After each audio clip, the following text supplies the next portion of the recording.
모든 땅으로 흩어지니라 라는 제목으로 하나님 말씀 전하겠습니다. 어느 마을 늙고 또 여인 당나귀 한 마리가 주인과 함께 짐을 나르다가 그만 말라버린 빈 우물에 빠져버리고 말았습니다. 그런데 농부는 슬프게 부르짖는 이 당나귀를 어떻게 꺼내낼 방법이 없었어요. 다른 사람도 없고 장비도 없고 방법도 없고, 또 한편으로 이 마침 당나귀 사실은 많이 늙었고 그리고 이 또 쓸모없어진 빈 우물도 위험해서 메꾸려 했던 터라 농부는 당나귀를 단념하고는 삽을 가져다가 흙으로 당나귀가 빠진 그 우물을 흙을 퍼날라 메꾸기 시작했습니다. 그러니까 일종의 당나귀를 생매장 안락사 시키려 했던 거죠. 그러자 이 우물에 빠진 당나귀가 마구 울부짖는 거예요. 그런데 잠시 후에 이상한 일이 벌어졌어요. 웬일인지 당나귀가 조용한 거예요. 그러자 농부는 삽질을 멈추고 궁금해서 우물 속을 들여다봤어요. 그러고는 깜짝 놀랐습니다. 왜냐하면 이 당나귀가 자신의 몸에 떨어지는 그 흙더미를 계속해서 털어내고 있었고, 그렇게 털어낸 흙을, 바닥에 떨어진 흙을 발로 밟아 흙을 점점 쌓아놓고 있었던 거예요. 그렇게 당나귀는 자신을 덮으려는 흙더미를 타고 밟고 점점 더 높이 올라오고 있었던 거죠. 그래서 결국 당나귀는 자기를 묻으려는 흙을 이용해서 무사히 그 우물에서 빠져나올 수 있었다고 합니다. 그것을 이렇게 그려낸 사진이에요. 이런 모습이에요. 그런데 옆에 이렇게 써 있죠. shake it off. 흔들어서 털어낸다는 거예요. 흔들어서 털어내는 것을 어떻게 했어요? take a step up. 그걸 밟고 한 발 한 발 걸어 올라갔다는 것이죠. 우리 흔히 당나귀를 어리석고 고집센 동물이라고 알고 있는데 실제로는 지능이 굉장히 뛰어난 동물이라고 해요. 어느 정도로 지능이 좋냐면요, 말도 지능이 좋은 편인데 정확한 건지 모르겠어요. 하여튼 찾아진 자료에 의하면 말보다 25배나 지능이 더 뛰어나다고 합니다.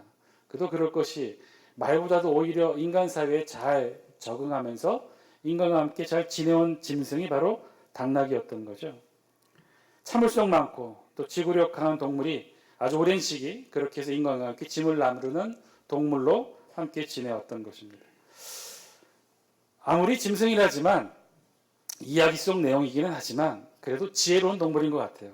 자신을 죽이려고 덮고 있는 그 흙을 오히려 털어내고 그 흙을 밟고 죽음의 구덩이에서 나오게 되었다.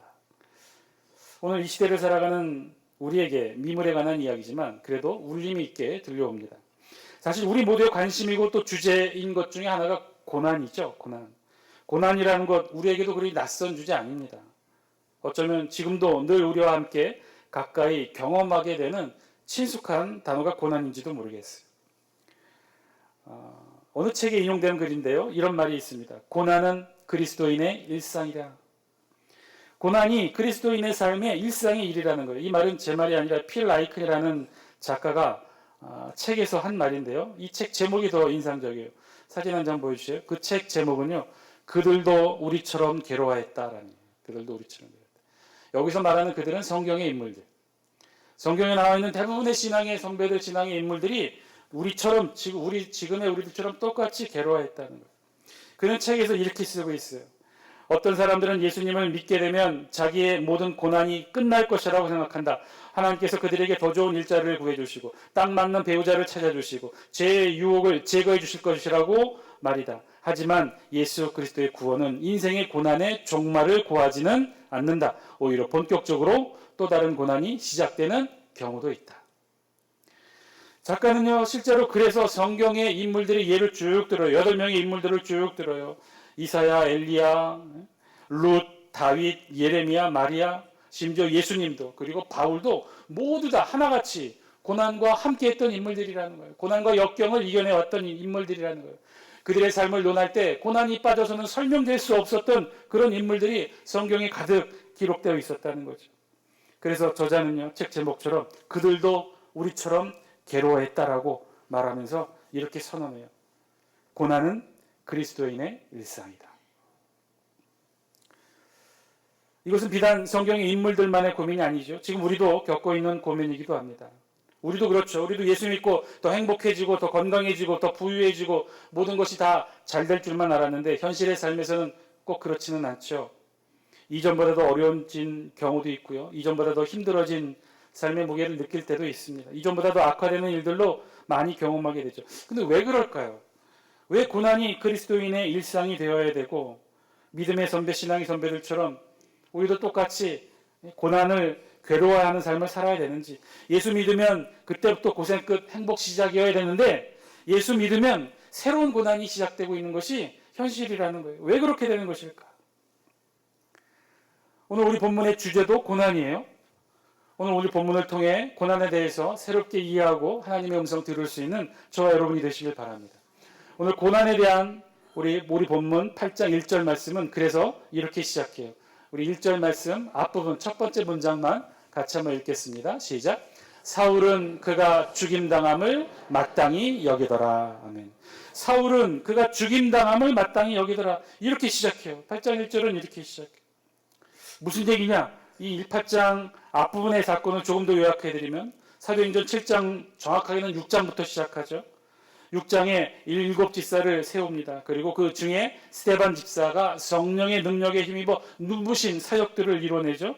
그리고 많은 종교, 당시 유대교 종교 지도자들로부터 모함을 받고 고소를 받습니다. 급기야 이 스데반 집사가 유대법정 사내들인 공의회 재판장에 서게 되고, 그런 스데반이 마지막 고별 설교를 했고, 그런데 그런 그가 처형돼요.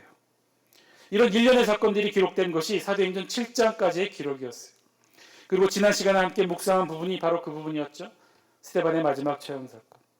그런데 제가 말씀드렸던 것처럼 이 스데반의 마지막 처형 사건은요, 어떻게 보면 좀 차분하고 계획된, 그래서 법적 절차를 갖춘 예수님의 처형처럼 그런 합법적인 절차를 갖춘 처형은 아니었다라고 제가 말씀드렸어요. 흥분한 유대인들이 그 흥분을 절제하지 못하고 재판의 결과도 없이 바로 스데반을 성 밖으로 끌고 가서 돌로 처형하게 되었죠. 이는 사실 엄격하게 따진다면 율법에 충실한 저들의 입장에서 보면 사실은 불법이에요. 정상적인 법적 절차를 따르지 않았던 거죠. 정상적인 절차대로라면 아마도 스데반도 예수님처럼 처형당했을지도 몰라요. 사내들인 법정, 유대 법정에서 최고형 사형을 확정하고, 그런데 로마의 식민지였던 유대에서는 최고형 사형에 관한 권한이 로마 총독에게 있으니까 또다시 로마 총독이 있는 로마 총독의 법정에서 스데반을 세워서 거기서 로마법의 사형을 확정한 뒤 형을 집행할 수 있었을 거예요. 그리고 그것도 아마 예수님처럼 로마법에 따른 사형 방식으로 스데반이 처형됐는지도 몰라요. 태형이든지 십자가형이든지 혹은 교수형이든지 로마의 방식으로 죽음을 맞이하는 것이 정상적인 절차였을 거예요. 7장에서 본 것처럼, 7장 마지막에서 본 것처럼 유대의 방식대로 투석 처형이 아니라, 왜냐하면 로마에는 그런 투석 처형이 없었으니까. 그런데 실제로는 그렇지가 않았죠.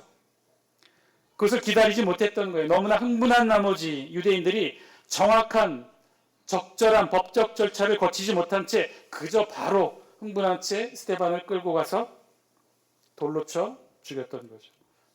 그래서 그랬나요? 오늘 우리 성경 8절 2절은요. 그래서 이렇게 시작해요. 사울은 그가 죽임당함을 마땅히 여기더라. 이 말씀의 의미가 뭘까요? 마땅히 여기다 헬라어의 뜻은요, 동의하다, 함께 기뻐하다, 그런 뜻이에요. 사울이 스데반의 죽음을 마땅한 것으로 인정하고 동의했다는 거죠. 심지어 기쁘게 여겼다는 거죠. 만약에 스데반의 죽음이 합법적인 절차를 거쳤다면 사울은 굳이 이렇게까지 말할 필요는 없었을 거예요. 그래서 이 말의 의미는요, 사울을 제외한 다른 사람들 중에는 그의 죽음, 스데반의 죽음을 당연하게 여기는 합당한 죽음으로 여기지 않는 사람들도 있었다는 반증을 오늘 우리 성경이 이런 식으로 표현했던 거죠. 예, 맞아요. 사실은요, 사울은 그런 스데반의 불법적인 죽음을 애써 동조했던, 그런 표현을 했던 거예요. 실제 적지 않은 유대인들이 이렇게 죽음을 맞이한 스데반을 애도하고 슬퍼했답니다. 우리 다 함께 2절 말씀 영상을 통해 같이 한번 읽겠습니다. 시작. 경건한 사람들이 스데반을 장사하고 위하여 크게 울었다. 우리 성경은요, 2절 말씀을 통해 분명하게 기록하고 있어요. 경건한 사람들이 스데반을 장사하고 위하여 크게 울었다. 여기서 스데반을 장사하고 그의 죽음을 애도했던 인물이 누구라고 우리 성경에 기록하고 있나요? 경건한 사람들이라고 표현하고 있죠. 여러분, 이 경건한 사람들이 누굴까요? 아니, 목사님, 당연히 스데반을 장사 지낸 사람들은요, 스데반과 함께 집사 직분을 받았던 그런 직분자들, 성도들, 사도들이 그의 시신을 수습하고 장례를 치르지 않았겠습니까? 그러니 초대교회 성도들이었겠죠. 여러분, 만약에 스데반의 장례를 초대교회 성도들이 치루었다면 2절에는 분명히 사도들이나 초대교회 성도들이라고 분명히 명시했을 거예요. 그러나 우리 성경에는 그렇게 표현하고 있잖아요. 조금 이상하면서 애매하게 표현해요. 누구라고 표현하냐면요, 경건한 사람들이 스데반의 장례를 치렀다고 했어요. 그럼 도대체 이들이 누굴까? 우리 경건한 사람들이라는 원어의 뜻, 안드레스 율라베이스라는 이 단어의 뜻은요, 안드레스는 남자들을 뜻하고 율라베이스는요, 우리 신약 성경에 몇 번 안 나오는 단어예요. 그 뜻은 독실한, 경외하는 그런 뜻을 가지고 좀 누구를 지칭하냐면 구약 율법에 충실한 자들, 구약 율법을 정말 잘 지키고 하나님을 경외하는 자들을 지칭하는 단어가 바로 이 경건한 사람들이었어요. 그러니까 일반적으로 구약 율법에 충실한 유대인들을 가리키는 거였어요. 초대교회 예루살렘 교회 성도들을 지칭하는 단어가 아니었다는 거죠. 그러면 혹시 이 표현, 2절의 표현, 경건한 사람들이라는 표현이 초대교회 성도들 중에 이방인 출신 그리스도인들이 아닌 정통 유대인 출신 그리스도인들을 지칭하지는 않았을까? 예, 물론 그렇게 여길 수도 있어요. 그러나 그럴 수가 없었어요. 왜냐하면 1절 나머지 부분을 보면 스데반 투석 처형 사건과 함께 초대교회는요, 큰 박해를 입었다고 우리 성경이 기록해요. 우리 1절 다시 한 번만 보여주실래요? 두 번째 문장, 그날에부터 같이 한번 읽습니다. 시작. 그날에 예루살렘에 있는 교회에 큰 박해가 있어 사도 외에는 다 유대와 사마리아 모든 땅으로 흩어지니라. 아멘. 그날은 바로 어떤 날이냐? 스데반이 투석 처형당했던 날이고요. 바로 그날에 그것으로 멈추지 않고 예루살렘 교회가 큰 박해를 받았다는 거예요. 얼마나 큰 박해냐? 어떤 박해를 받았느냐? 3절 말씀에 이렇게 기록하고 있어요. 우리 3절 말씀 함께 읽습니다. 시작. 사울이 교회를 잔멸할새 각 집에 들어가 남녀를 끌어다가 옥에 넘기니라. 어떻게 큰 박해를 당했다고요? 각 집에 들어가 남녀를 끌어다가 옥에 넘겼다 그래서 여기서 말하는 남녀는요, 초대교회 예루살렘 교회 성도들이었어요. 예루살렘 교회가 굉장히 부흥했다고 그랬죠. 아마 이것으로 보아 예루살렘 교회 성도로 추정되는 모든 이들을 다 일일이 가택수색해서 끌어냈다는 거예요. 이것으로 보아 아마도 스데반 처형이 있던 바로 그날 예루살렘은요, 아마 큰 폭동이 일어났던 것 같아요. 흥분한 유대인들이 스데반을 돌로 처형한 것으로는, 그렇게 불법적으로 그를 죽인 것으로는 성이 풀리지 않았던 거죠. 그래서 바로 그 길로 어떻게 했느냐? 초대 예루살렘 교회로 찾아갔고 예루살렘 교회 성도들로 여겨지는 모든 이들의 집집을 다 일일이 수색하며 남녀를 다 잡아갔다는 거예요. 일일이 다 집집을 돌면서 성도로 보이는 모든 남녀를 다 색출해냈던 것이죠. 그 사실을 우리 성경이 이렇게 표현한 거예요. 교회를 잔멸할세. 잔멸하다는 뜻은요, 진멸하다, 황폐하게 하다, 망하게 하다, 못쓰게 하다, 그런 뜻이에요. 이날 시작된 폭동은요, 엄청난 것이었어요. 실제로 이날부터 시작된 이 폭동이 어디까지 이어지냐면요, 사도행전 9장에 보면 하나의 사건으로 이어져요. 이 사건으로 유대 폭동은 예루살렘으로만 그친 것이 아니었어요. 유대 진영 전역으로 그리스도인들 색출 작업이 시작되었고, 유대뿐만 아니라 사내들인이 발부한 이 체포영장을 가지고 각종 지방, 심지어 이방 지역 다메섹까지 쫓아가 색출하는 작업을 합니다. 우리 사도행전 9장 1절 2절 영상을 통해 같이 한번 읽어볼까요? 시작. 사울이 주의 제자들에 대하여 여전히 위협과 살기가 등등하여 대제사장에게 가서 다메섹 여러 회당에 가져갈 공문을 청하니, 이는 만일 그 도를 따르는 사람을 만나면 남녀를 막론하고 결박하여 예루살렘으로 잡아오려 함이라. 아멘. 지도 한 장 보여주세요. 어디까지 갔다는 거예요? 예루살렘에서부터 쭉 사마리아를 거쳐서 유대 지방, 갈릴리 지방을 거쳐서 위에는 다메섹, 다마스커스까지 갔다는 거예요. 이방 지역까지 갔다는 거예요. 거기까지 산헤드림에서 회당장에게 공문을 받아서, 일종의 체포영장이죠. 그 도를 따르는 사람들, 예수 그리스도를 따르는 사람들을 남녀를 막론하고 결박하여 예루살렘으로 잡아올려 했다는 거예요. 결국 이 길에서 예수님을 만난 사람이 있었죠. 이 다메섹 도상에서 만난 사람이 있었죠. 누구예요? 바울이 된 사울이에요. 그랬다는 거예요. 이날 폭동을 시작으로 예루살렘 안에 있던 예루살렘 교회 성도들 대부분은요, 붙잡혔거나 다른 지역으로 도피했다는 거예요. 다 도망갔어요. 오죽하면 우리 성경 1절 후반부에 어떻게 기록되어 있어요? 1절 다시 한 번만 띄워주실래요? 마지막 부분에 뭐라고 되어 있어요? 사도 외에는 다 유대와 사마리아 모든 땅으로 어떻게 해요? 흩어졌다고 그랬어요. 초대교회 성도들이 다 흩어졌어요. 다 없었어요. 그랬던 거예요. 성난 군중들이 바로 스데반을 죽인 그 돌과 피 묻은 손으로 초대교회 성도들을 다 잡으러 쫓아다녔던 거죠.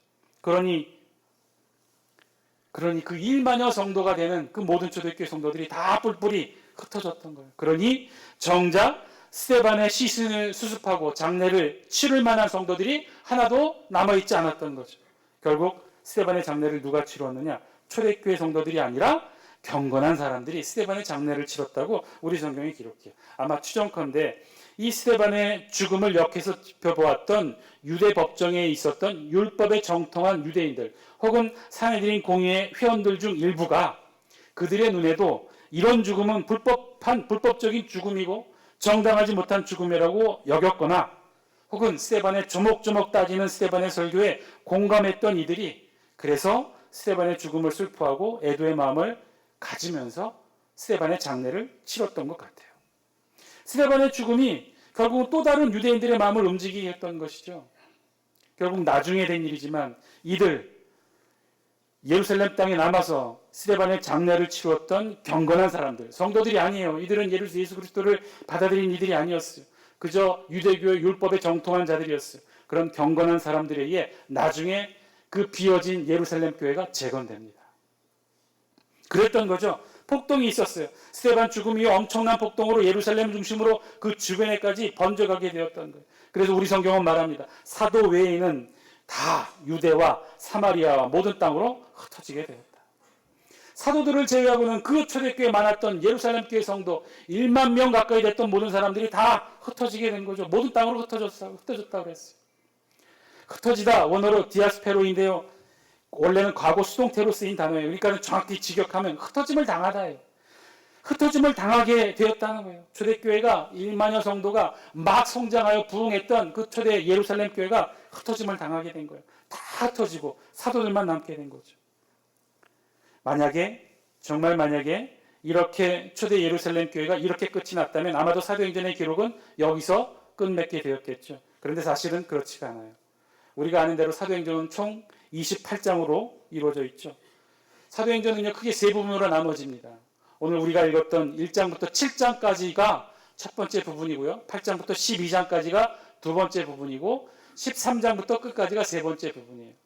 1장부터 7장까지는 초대교회 마가의 다락방에 성령 강림으로 인해 예루살렘 교회가 설립되고 세워진 것, 거기까지 기록되어 있는 내용이 바로 1장부터 7장까지 내용이에요. 그 두 번째 부분 8장부터 12장까지는요. 이 핍박으로 인해 복음이 어디로 퍼져요? 유대와 사마리아와 수리아의 안디옥까지 퍼지게 돼요. 그리고 나중에 세 번째 부분 13장부터는 이 수리아의 안디옥을 거점으로 바울을 중심으로 이방 지역에 복음이 전파돼요. 어디까지? 당시 땅끝이라고 여겼던 로마까지. 오늘 우리 보면 8장은요. 그래서 이 새로운 장을 여는 사도행전 2부의 새로운 시작 부분이에요.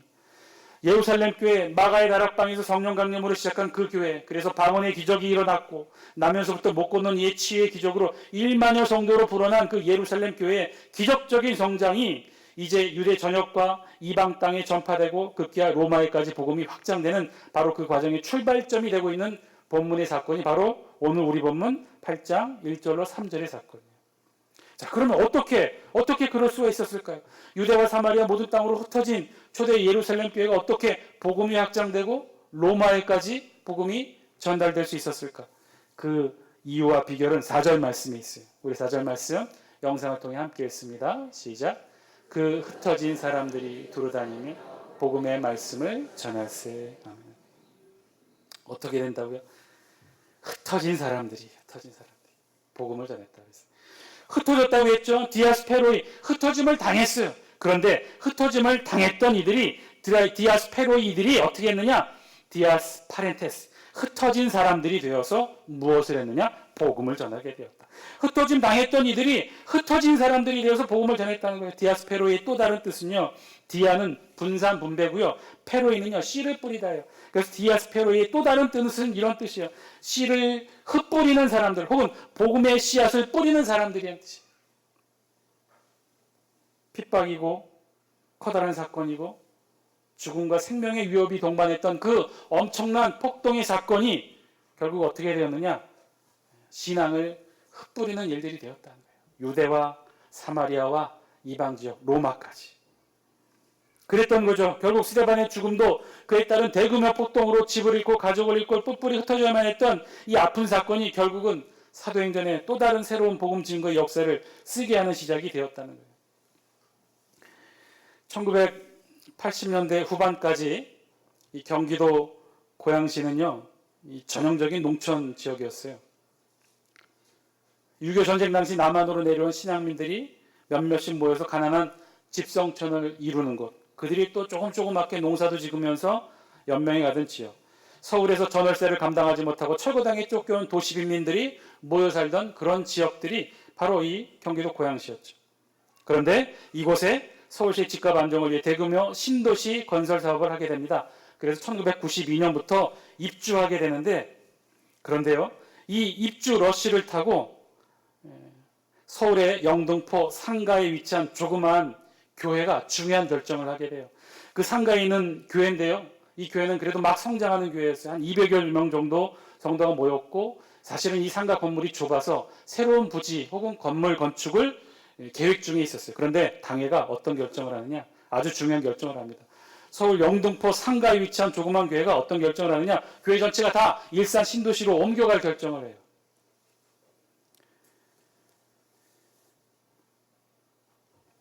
일산 호수공원 바로 옆에 아파트 종교부지를 신청받아서 조그맣게 건축을 했어요. 사실 주변에서는 다 말렸다고 하네요. 무모한 결정이죠. 여러분, 이 결정은 어떤 결정이냐면요, 영등포 지역의 그 교회를 다니시던 모든 분들이 자신의 집 전세 월세 다 팔아서 분양받든지 전세로 가든지 월세로 가든지 일산으로 다 내려간 거예요. 그리고 정 못 내려갔던 분들은 대중교통을 이용해서 2시간씩 걸려서 주일마다 일산에 내려와서 예배를 드렸어요. 교회는 대단한 결정을 했어요. 다 말렸던 무모한 결정인데 교회가 정말 엄청난 결정을 한 거죠. 그래서 입주를 합니다. 결과는 어떻게 됐을까요? 당시 일산 신도시 입주 시기 1992년 7월부터 시작된 입주는 일산 신도시 러쉬를 불러일으켰고, 96년까지 엄청난 세대, 수천 수만 세대가 다 이 일산 신도시로 모이게 됐어요. 아파트 집값만 제가 그곳에 사역할 때 15년 전 다 집 팔고 어렵게 아파트 분양받았던 분들 다 10배 이상 값이 올랐고요. 지금은 더 올랐죠. 그와 함께 그렇게 이주해간 교회는 어떻게 됐을까요? 호수공원 옆에 조그만 종교부지에 건축한 교회, 그래도 교인들이 큰맘 먹고 전 성도가 200명, 그걸로 내려갔으니 좀 줄었을 거 아니에요. 그런데 300석을 건축했어요. 그런데 어떻게 됐을까요? 입주 1년 만에 5천 명이 넘는 교회를 성장합니다. 왜냐? 당시 신도시 입주했던 대부분의 사람들이 서울에 거주했던 전문직 중산층들이었고, 이들의 60%가 서울에서 교회 생활 열심히 하는 크리스천 집사들이었어요. 이들이 내려와서 수포도 없던 이 도시에 유일하게 문을 연 번듯한 건물 교회로 대거 몰리게 되었던 거예요. 그 교회가 승리교회고, 제가 여기 오기 전에 7년간 부목사로 사역한 교회입니다. 실제로 미국 복음 부흥 시기에나 있었던 1930년대 40년대 미국 부흥 시기에 버스 미니스트리가 있었어요. 그러니까 교회 이름으로 버스가 주일마다 돌아다녔던 거예요. 실제로 일산에서 이 일이 일어납니다. 승리교회 마크를 단 45인승 대형 버스 10대가 주일날 일산 신도시를 매일 돌았습니다. 그러니까 매 시간 돌았어요. 300석에 5천 명이 예배를 드려야 하니 5부로 예배를 드렸거든요. 그러니까 시간마다 돈 거예요. 그런데 그 부흥의 성장의 시기 끝 무렵에 큰 사건을 맞이하게 됩니다. 늘 그렇듯이 재정과 성 문제로 교회가 갈라지게 됐죠. 갈라지는 정도가 아니라 5천 명이었던 교회가 600명 남기고 다 떠나요. 완전히 주저앉게 된 거죠. 그 당시 5천 명 승리교회가 주저앉으면서 흩어졌던 성도들 600명 남고 나머지 4,400명이 어디로 갔을까요? 그 주변에 있는 조그만 상가교회, 지하교회, 20명, 30명 모이는 조그만 교회 100명, 200명 단위로 갔어요. 아예 교구별로 뛰어서 갔고, 성역 공부 반이 아예 그 길로 갔고, 그 조그만 교회들이 어떻게 했을까요? 신나게 부흥됐죠. 그 교회들이 지금 3만 명 모이는 한서만 교회, 8,000명 모인다는 거룩한 빛 광성교회, 1,000명이 넘는 일산 명성교회, 승리교회도 지금 3,500명 모이고요. 또 분리해갔던 담임 목사님을 중심으로 분리해갔던 든든한 교회 장영 목사님 교회도 2,500명이 모여요. 일산 대부분의 교회들의 중직들의 뿌리가 그래서 사실 같아요. 대부분이 승리교회에서 세례받았거나 안수받았던 이들이 많습니다. 모든 땅으로 흩어짐을 당했던 자들이 디아스페르, 결국은 복음의 씨앗을 뿌리는 자들이 된 거죠. 바꿔 얘기하면 하나님이 이렇게 역사하신 겁니다. 어쩌면 우리에게도 고난이 이런 의미가 아닐까요? 우리에게도 고난이 있고 고통이 있고 아픔이 있는데 알고 보니 그것은 우리를 크게 하고 성장시키고 우리가 받을 축복의 크기를 넓히는 하나님의 우리를 흔드는 손길이었다는 것이죠. 고난이, 고통이, 아픔이 결국은 우리를 흔들고 만들어 가신 하나님의 손길이었다는 거예요. 더 크게, 더 넓게, 더 아름답게 이루시려는 하나님의 손길. 오늘 우리 본문도 그랬죠. 가슴 아프고 슬픈 일이에요. 스데반의 죽음과 초대 예루살렘 교회를 흩은 그 유대 폭동 사건. 그런데 그것이 결국 하나님이 흔드는 손길이었다는 거예요. 1만 명이 모였던 예루살렘 교회, 초대교회를 흔들어서 전 세계 로마까지 복음이 펼쳐지는 놀라운 복음의 증거의 역사를 만드시는 하나님의 손길이었다는 것이죠. 하나님의 손으로 흔들어 유대와 사마리아 모든 땅으로 흩으신 거예요. 그래서 결국은 그렇게 흩어진 사람들로 인해 복음이 확정되고 오늘 저와 여러분들의 신앙의 끝이 이런 것 아니겠습니까? 사랑하는 장수교 성도 여러분, 오늘 말씀을 통해 하나님의 음성 저와 여러분들이 들을 수 있게 되길 바랍니다. 그런데 말입니다. 하나님이 초대교회 예루살렘 교회를 흔드신 목적이 과연 무엇이었을까요? 흔드신 목적이 복음을 예루살렘에서 유대와 사마리아 로마 땅 끝까지 복음의 확장을 위해 흔드신 것은 결과적으로 알겠어요. 결과적으로 그렇게 된 거죠. 그렇게 스데반과 초대교회 예루살렘 교회가 흔들어져서 복음이 땅 끝까지 로마까지 확장된 건 알겠어요. 그런데요, 이런 질문도 들어요. 꼭 그렇게 하셔야만 했을까? 꼭 그렇게만 해야 하나님의 뜻을 이룰 수 있었던 것일까? 누군가 잔혹하게 돌에 맞아 억울한 죽음을 맞이하고 누군가 집에까지 쫓겨가서 폭력으로 끌려가 감옥에 넣어져야 되고 누군가 그렇게 쓸쓸히 자신의 삶의 거처를 떠나 이방의 낯선 지역으로 가야만 하나님의 복음이 땅끝까지 이르러 이렇게 전파되는 역사를 이루게 했던 것인가? 혹 다른 이유가 있었던 것은 아닐까요? 혹시 하나님께서 스데반 집사를 죽게 하시고 예루살렘 교회를 잔멸케 하셔야만 했던 또 다른 이유가 있었던 것 아닐까요?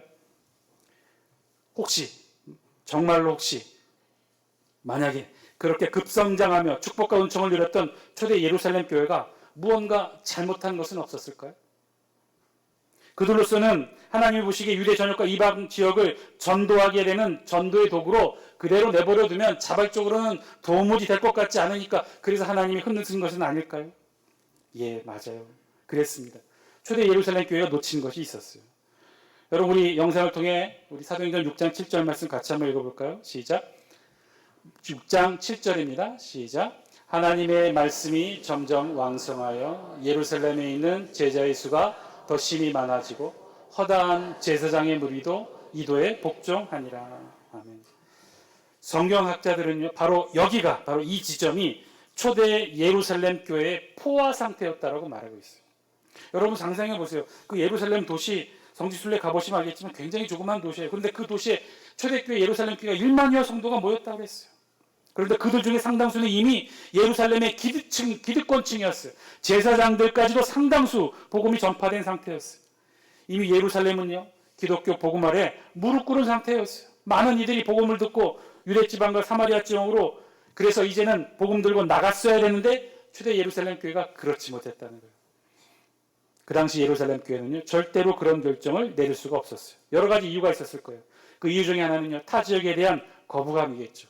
이민족에 대한, 이방 민족에 대한 거부감이었겠죠. 실제 사도행전 10장에 보면요, 고넬료 회심 사건을 보면서 베드로조차 갈등했어요. 하나님 앞에 갈등했어요.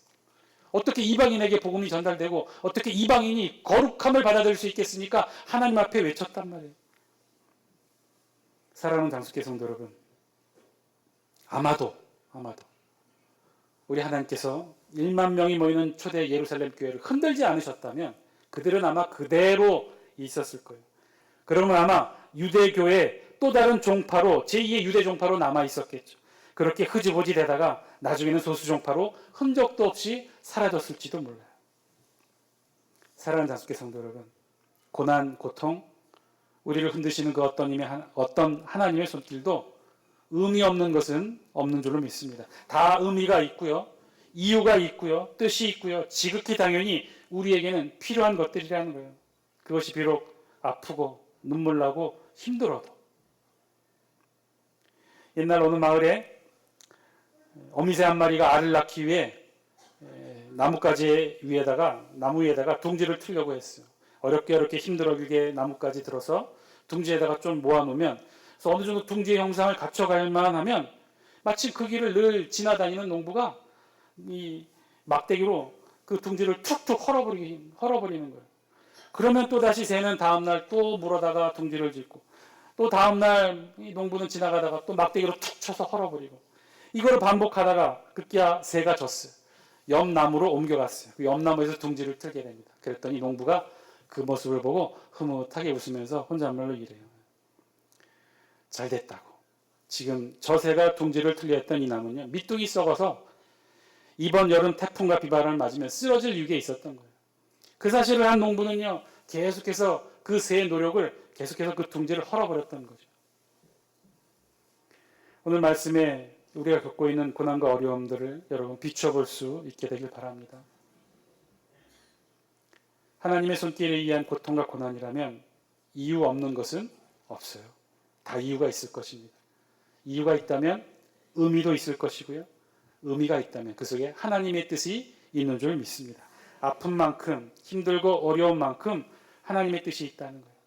그 뜻을 깨닫고 받아들이고 또 적극적으로 그 고난과 역경을 발딛고 일어서는 저와 여러분 다 되시기를 주의 이름으로 간절히 축원드립니다. 할 수 있어요. 여러분 할 수 있죠? 할 수 있어요. 당나귀도 하는데 우리 충분히 할 수 있습니다. 털어버리고 훌훌 털어버리고 오히려 그 고난과 역경을 발판으로 삼아 더 힘있게 전진하시는 저와 여러분 다 되시기를 주의 이름으로 축원드립니다. 기도하겠습니다.